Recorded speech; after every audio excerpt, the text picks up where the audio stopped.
Hello everyone. Back again with film recaps. In this video, I'm going to recap one of the thriller mystery films from 2020, titled Lost Girls. Before we get to the storyline, I'd like to wish everyone a happy and great day. Without further ado, let's get straight to the storyline. Based on a true story, the movie begins with a shot of a woman trying desperately to call someone late at night, and she runs away from a vehicle that comes after her, before disappearing into the darkness. Later, we see that the story takes place in Ellenville, New York, in 2010, where we meet a middle-aged woman named Mari. She is juggling her life by working multiple jobs, while also trying to take care of her family. One day, she gets a call from her daughter's school saying that there's been an incident. It turns out her youngest daughter, Sarah, set paper towels on fire in the bathroom. Also, she has some psychiatric issues, and requires constant medication to keep her stable. While heading home, Mari calls her eldest daughter, Shannon, and shares her financial troubles. So Shannon offers to give her some money, and says she will come home tomorrow night, to which Mari excitedly agrees. Upon returning home, Mari begins watching a childhood video of Shannon, and we meet her middle daughter, Sherry, as well. The next evening, Mari and her daughters excitedly prepare for a family dinner, and wait for Shannon, who lives far away. But strangely, she doesn't show up, which really disappoints all of them. The next morning, Mari gets a call from a doctor, who is very annoyed, and looking for Shannon. Mari says she doesn't know, and hangs up, after which Sherry reveals how she called her sister several times last night, but it went to voicemail. She says that even Shannon's worried boyfriend called asking for her, but Mari doesn't think much of it, and just thinks that her daughter is busy. However, 48 hours pass by, and there's still no sign of Shannon, which starts to worry her family. They thus go to the police station in Jersey City to file a report, and Mari mentions that a doctor from Long Island had called her, but the police don't show much attention to the case. The family then heads to the phone company to check the call records of Shannon, but are shocked when they learn she had 5 cell phones.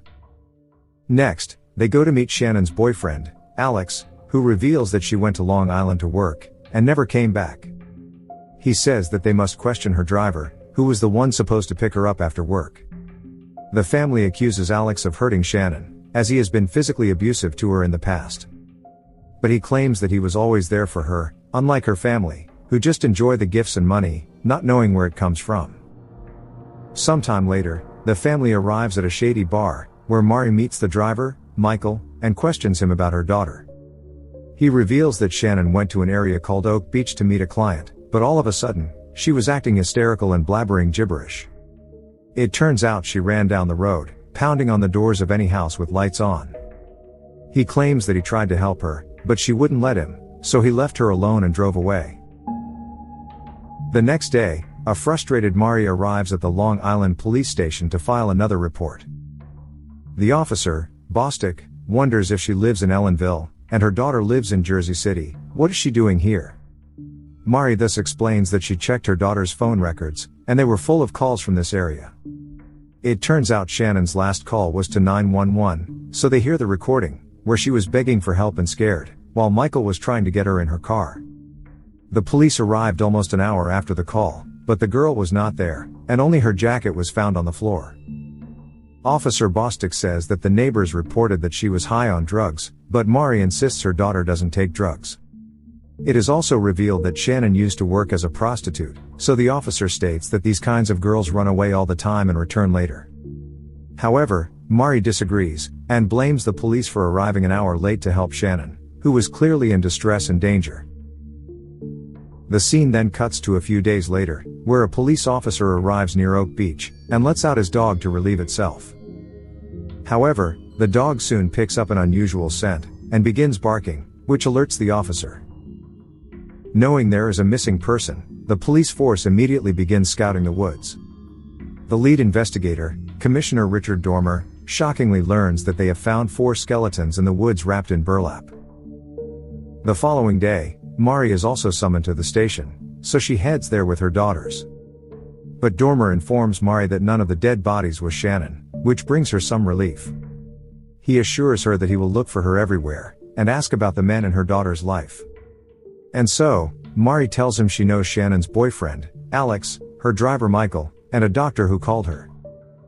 The doctor claimed to have helped Shannon, and said he runs rehab for wayward girls, but she doesn't remember his name. Afterwards, Dormer speaks with Michael, who explains how Shannon was acting completely hysterical that night. We then see the opening scene again, revealing that Michael was only trying to help her while she ran away in a frantic state. The police also speak with Alex, who says he went to Oak Beach the next morning to search for her. He spoke with the client, John Brewer, and a man with a limp, who genuinely wanted to help. Michael also talks about John, suggesting that he may have done something to frighten the girl. Meanwhile, Mari and her family watch on the news that all the dead bodies were found to be women advertised as prostitutes on Craigslist. They had been missing as far back as 2007, and as recently as 3 months ago.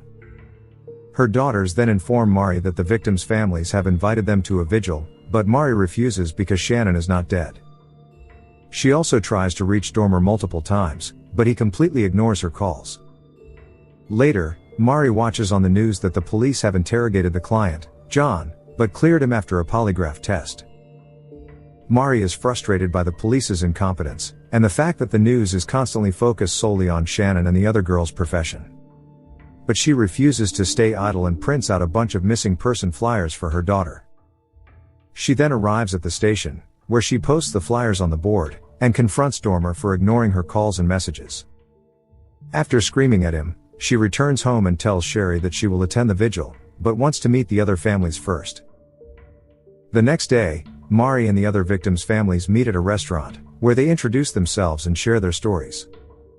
Meanwhile, Dormer listens to Michael's interrogation, and the driver reveals Mari was a bad mother, who abandoned Shannon as a child. He says the poor girl has been in and out of foster care most of her life, and all Mari cares about is her money, without caring how her daughter makes it. Back in the restaurant, the other families feel at least a little relieved that the news is finally paying attention to the victims. But Mari points out that the police didn't even search for them, and only discovered the bodies accidentally because of the dog. She also criticizes how the media constantly labels the girls as prostitutes, ignoring that they are someone's daughters or sisters. She insists that they must make sure the girls aren't forgotten, and declares that they will go to the place where it all began. Following this, they all go to Oak Beach, which is a gated community, and Mari begins posting her daughter's flyer there. It turns out she has invited the media as well, and calls the police to inform them that a crazy woman is about to tear Oak Beach apart. Soon, Mari arrives at John's home and, during this, someone from the next house watches her with binoculars. Mari knocks on the front door, but when she realizes no one is inside, she pins the flyer there. At this moment, Sherry finds an earring in front of the house, which belonged to her sister. Just then, Dormer appears in response to the earlier call, and Mari finds it absurd that he arrived in just 12 minutes this time, while it took an hour to respond to Shannon's call. He warns that it's a private community, and she will be arrested for trespassing, but Mari doesn't care. She scolds him for conducting a sloppy investigation, and hands him her daughter's earring, which they just found. Upon returning home, Mari gets a call from a man who introduces himself as Joe, and says he has some important information for her. This fills Mari with hope, and she immediately rushes to see him. Once they meet, Joe takes her on a drive, and reveals that he is one of John's neighbors, and got her number from the flyer she posted. Not long after, they arrive at Oak Beach, and move cautiously through a marsh, before reaching a small warehouse, and Joe reveals that this is where the killer stores his supplies. Suddenly, someone approaches the house, forcing the two to hide. Joe then tells Mari that John may be a sociopath, but he is not the real culprit, as the true killer is a doctor named Peter Hackett. Sometime later, Mari arrives at the station to meet Dormer, and reveals that Peter Hackett is the culprit. She explains how she saw spools of burlap at his warehouse, and it turns out he is the same doctor who called her after Shannon disappeared. The commissioner is also stunned by this new information, and takes careful notes. The next day, Mari arrives at Dr. Hackett's house, and knocks on the door, but he is not there. She talks with an old neighbor, who says that the doctor is a good man. He also mentions that he saw Shannon that night, but she was so high that she could hardly stand, and kept saying, "They're going to kill me." The old man explains that he called the police, but when he told Shannon, she became even more scared, and ran away. Mari then notices surveillance cameras on the street where her daughter ran, so she heads to the office of the Oak Beach Association and asks for the security footage from that night, but the woman there says they don't have it, as it is automatically overwritten and runs on a loop. Mari asks if the cops have a copy, but the woman says they never even asked for it. Mari begins asking further questions, so the annoyed woman says she will call her husband, who works here. Moments later, the woman returns with her husband, who turns out to be none other than Dr. Peter Hackett. He tells Mari he recognizes her from the news. The stunned woman asks what happened that night, and why he called her, but the man is confused. Elsewhere, the police are scouting nearby beaches, where Mari approaches Dormer. She points out that the last place Shannon was seen was in clear view of a video camera, but Hackett deleted the footage. Mari demands to know what the cops have found this time, but the officers take her away. It turns out they have discovered the remains of a new body nearby, but unlike the previous 4, there is no burlap this time. Following this, Commissioner Dormer arrives at Dr. Hackett's house to discuss what happened that night. We see the doctor limping before taking a seat, and he states that he never even called Mari, and doesn't know her. He claims he was in Florida at the time, but Dormer points out that it's impossible since Alex came the next morning, and spoke to a limping man, who was Hackett. The doctor immediately contradicts himself, saying that the Florida trip was probably a week earlier. Hackett also claims he erased the video because the cops didn't even bother to ask for it, so it's not his fault.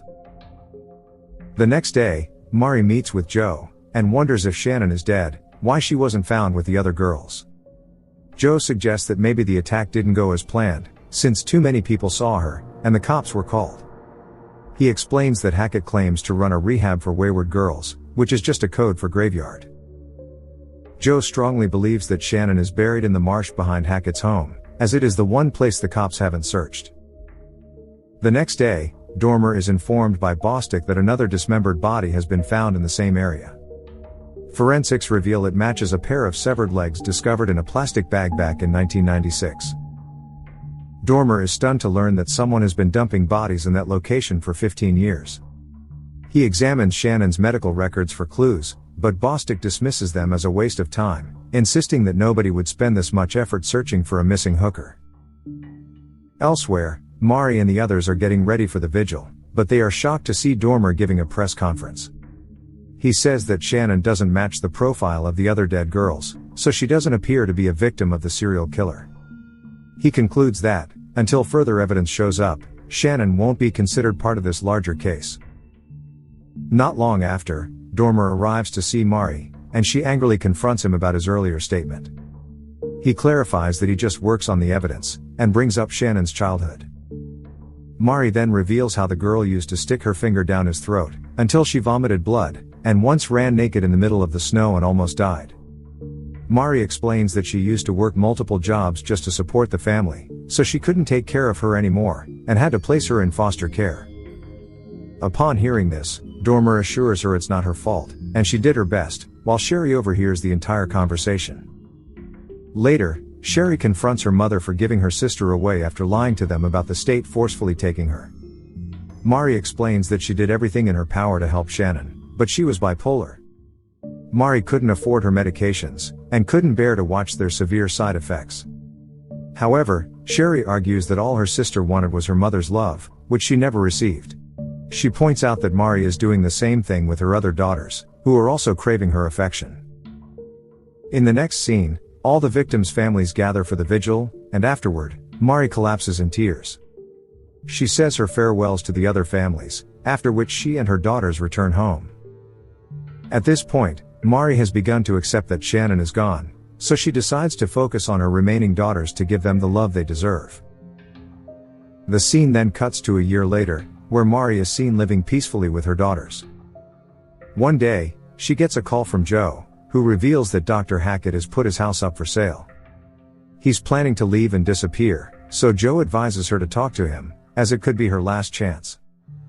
Without wasting any time, Mari goes to see the doctor, who points to his bad leg, and says that he couldn't have chased her daughter.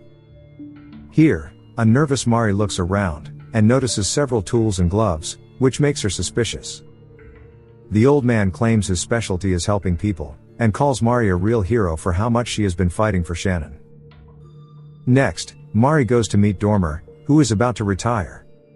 She asks why they haven't searched the marsh, which borders the last place Shannon was seen in Hackett's home. But the commissioner responds that a grown man can't even get through there, let alone a 100-pound girl. A frustrated Mari demands that they check Shannon's jacket, because if Hackett had grabbed her, there must be DNA evidence.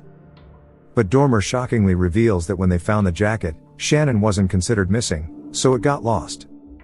This enrages Mari so much that she orders him to search the marsh immediately, or she will go public and expose their incompetence.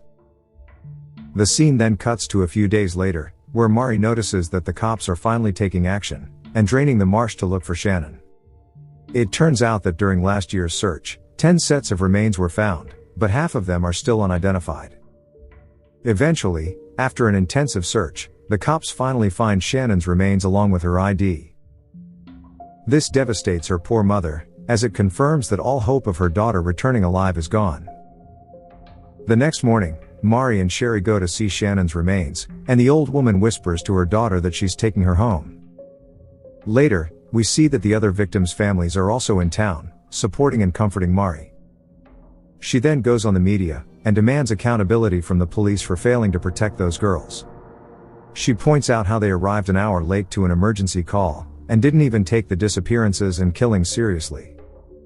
Next, the epilogue reveals that an independent autopsy of Shannon Gilbert determined her injuries were consistent with homicidal strangulation. There was no evidence of drugs in her system. 10 to 16 victims were ultimately attributed to the Long Island serial killer, but no suspects have been charged in the case. Phone records later confirmed that Peter Hackett did call Mari Gilbert, who filed a wrongful death lawsuit against him. We then see real-life footage of Mari, where she states that she'll continue to fight for justice for her daughter. It is later revealed that Sarah experienced a psychotic episode in 2016, after discontinuing her schizophrenia medication. Mari attempted to intervene and was killed, while Sherry is still an advocate, fighting for justice to this day.